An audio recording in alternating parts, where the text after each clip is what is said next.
Priscilla Jr. from edgycatholic.com. I am the writer of the comic book series Blind Prophet, my edgy Catholic thriller When the Wood is Dry, and my edgy Christmas comedy Merry Friggin' Christmas, which is an award-winning book. It's won a bronze medal in the Illumination Book Awards. And I'm here to talk to you about a new series of videos that I'm starting in blog posts. It's called the Catholic Writer's Edge series. Okay? So what do I mean by the Catholic Writer's Edge? Well, Catholics kind of have a worldview that gives them an advantage over people who don't have this worldview. I'm going to explain what I mean by that. If you have a worldview that where nobody really considers the existence of God, and nobody prays, nobody, people just kind of go about their lives only thinking about what they can see and hear and feel and smell and touch. That's not realistic, because people do think about whether there's a God or not. People have kind of an affinity for the supernatural, which is very natural. And when you're a Catholic or Christian writer, you're free to explore these dimensions fully. You don't have to try to avoid them, right? And it's very, very natural to think about them and to explore them, okay? In this added spiritual dimension, it adds depth and complexity, and it also increases the stakes, because we're no longer talking about life and death. We're talking about eternal punishment, We're talking about eternity and judgment, final judgment, right? So it's automatically we go into the eternal with the stakes, and it's much bigger. So the full moral consequence, it adds weight to every decision a character makes, okay? And that's what we mean by the Catholic edge, okay? So let's explore some of the advantages that I think that a Catholic writer has, okay? One thing a Catholic writer has over other Christian writers is Catholic theology really is internally consistent. It really does make sense. Now, as long as you buy the premises of the faith, you can walk down the logic of it, and it makes sense. So we have a world that holds together, and we will feel like when we're in this world, if we buy the premises of the world, that it does make sense and hold together. That doesn't mean that there aren't gray areas in this morality, right? It's not all white hat versus black hat.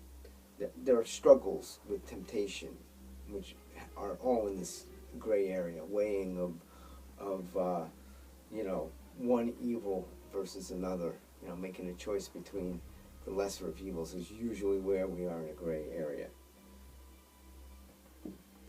So let's talk a little bit about what I think is the Catholic wheelhouse, where we really have an advantage over other writers, okay? We can write compelling stories that fit the Catholic worldview because we kind of have models to base this on. Let's talk about some of those, right? So first model is Christ himself. Jesus' story, if it were fiction, it would have been the greatest piece of fiction ever written, because it incorporates all of these different elements that are so beautiful and resonate with the human spirit. And they resonate with the human spirit for reasons we don't fully understand, but you don't have to be a Catholic to understand them, right? So we have a story of a prophesied Messiah coming. We have a story about God coming to earth, being born as a man, as a child in a manger, from the most humblest of roots, and then becoming the rejected king and prophet, crucified in the most horrible way, his followers thinking it's all over, but it's not over, and we have a resurrection. And this is all together with him being a great storyteller himself and telling these marvelous parables that point to the way to live. right? And then being, resurrected, ascended into heaven, and then he's going to come again. So we're going to have the return of the king, which is another great one of the dimensions of these stories that we have. Okay? So all those dimensions are wrapped up in the Jesus story. And all those elements of the Jesus story are available for us as Catholics who have a great understanding of it because we live it every day in the liturgy. Okay? We also have saint-like stories. So I've explored saint-like stories and kind of a Christ-like story in my When the Wood is Dry story, where my character walks a path of suffering, and in a vision she actually walks with Jesus at the cross. So it's very much unifying her story with the Jesus story, and that's also the nature of a saint-like story. Is a lot of saints are Christ-like characters. That's what makes them saints. But there are other saints who are maybe less saint-like. I mean, they may start out less saint-like, like St. Paul's story, right, where he was persecuting the church and converted. It's a great redemption story, right? That's another one of our categories. So the saint-like stories are there. And I kind of have that going on in my Mary Friggin Christmas story, because that's, the guy is a prodigal, like the prodigal son, and he kind of comes back to the faith, and he's kind of a saint in the end because he saves somebody's life at the end. I don't want to spoil it too much, but it is kind of a saint. I was thinking of the St. Paul conversion story when I was writing that story. I kind of based it on that. So we have these models we can base our stories on. You can do variations of all the Bible stories. And some of the Bible stories are very exciting, and some of them are very violent. Some of them are very, like Game of Thrones kind of violent. So, I mean, it's all there for us to pick from, and to base stories on these other stories and put them in new settings and that kind of thing. So we have that advantage as well. We can also do variations on the vengeance story. So we can have unexpected endings for vengeance stories, where instead of taking vengeance, right, you show mercy. That's a surprise ending to one of these stories, and we've seen it in like the movie El Camino with Clint Eastwood, right? Where I don't want to be too much of a spoiler again, but he doesn't take vengeance, and he could, right? So, and everybody's expecting that he will, right? So you can do that. You can also have characters do something and have regret, and I do that kind of in this. Again, When the Wood is Dry, in that story, the father character takes vengeance and has regrets, right? So there's this added, dimension that we have. We can also do redemption stories. I mentioned this a little bit too. Like we have, I have characters in this story, again, When the Wood is Dry, who experience a redemption kind of an arc in their path, in their story. There's multiple stories in When the Wood is Dry. So it all revolves around Lolly and her story as a Christ-like figure, but the real story is the impact she has on others around her, which is why saints are saints, right? If she's saint-like, she has impact on the other people around her, okay? And also I mentioned my other story is kind of a redemption conversion story with Mary Friggin Christmas, right? So you can also have kind of faith failure stories where somebody believes and then they lose faith, and that kind of is going on with the father character in my When the Wood is Dry story. You can also have supernatural thrillers. See, as Catholics, we kind of own the supernatural.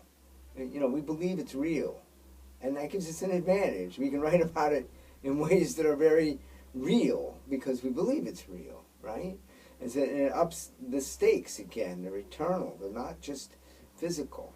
And I do that in my Blind Prophet comic book story, which is unusual for comic. There are some comic books which delve into the supernatural, but not a lot of them. More often they're the kind of a superhero, kind of science fiction based, this world kind of thing. Okay, horror. Oh boy, Catholics own horror, man. It's like most of those old stories about vampires and witches, and they're like Catholic themed stories, especially vampires that are turned by the cross. I mean that's a very Catholic idea, you know. So yeah, we're very good in the horror realm. If you think about one of the scariest movies ever made was The Exorcist. It was very, very Catholic. You don't get much more Catholic than that. But it was very edgy as well. Okay? So, also we can do science fiction. Now, a lot of times science fiction is very materialistic. It's about science, right? So science is opposed to religion in a lot of ways. At least people interpret it that way nowadays. It wasn't always that way, but now, people kind of have some animus toward religion from science. So when you put religion into a science fiction story, it adds a whole dimension that people don't expect. And you can add depth that way. I do that a little bit in Blind Prophet because Blind Prophet is a supernatural thriller, but there are elements of science fiction in it. There's an experimental procedure that causes this child to be able to see into the spiritual realm. So that is a kind of science fiction element in that story. Now I'd like to talk about one other area that we have an advantage, and that's the idea of life before birth. The child in the womb, for Catholics, that's a person, right? And when we treat the child in the womb as a person, people from these other perspectives are a little bit off-put and stunned by that. And I've done that in both my Blind Prophet story and my When the Wood is Dry story, which deal with, at some level, the issue of whether, a child in the womb is worth saving or not, right? Is worth giving birth to. Those decisions are made. So those are where I think we as Catholics kind of have an advantage, okay? Now, so I'm going to be doing this series. I'm going to try to publish one a week. I don't make any promises that I'll make every week, but I'm going to try, right? My exposure to books and literature is limited, so you may have better examples than me. So there's going to be opportunities for you to give me comments. I'd love to have comments. I'd like this to be a conversation between me and my ideas about how to write edgy Catholic fiction, which I like to add the edginess into the Catholic stories to make it, a little more resonant with people who may not be fully in the boat as Catholics. Now, I run into trouble because I got a lot of Catholics giving me grief about the fact that I got profanity in my books, or the situations are more edgy than they should be. But I believe that, we live in a world where, hey, the language is profane. There's profane people everywhere. And, if you're going to write something that resonates as true these days, either you got to make excuses for it, like I know my friend Dean Koontz does this sometimes, where he'll say, he said a word that begins with F and it was a very bad word. He kind of makes a joke out of somebody cursing rather than just, using the language that he actually means that they use. And I did this a little bit also in my Merry Freaking Christmas book. I came up with a reason to obscure the profanity. It's a Christmas book, and I thought a lot of people would be off-put by running into profane language. But the character is a fallen character in need of redemption.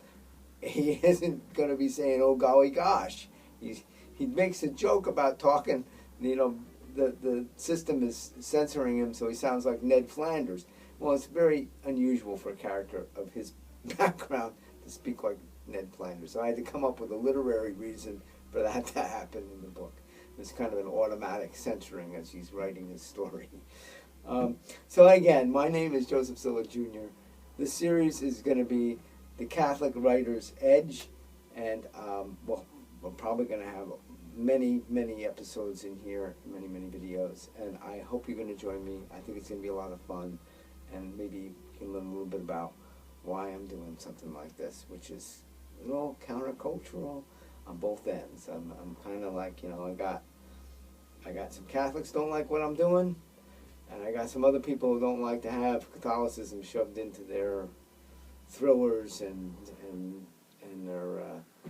their comic books and their comedies, right? So maybe it's not such a great marketing idea, but it's what I'm going to do, okay? So again, Joseph Silla Jr., educatholic.com. I hope you're really going to join us and enjoy this series. Thank you. Bye.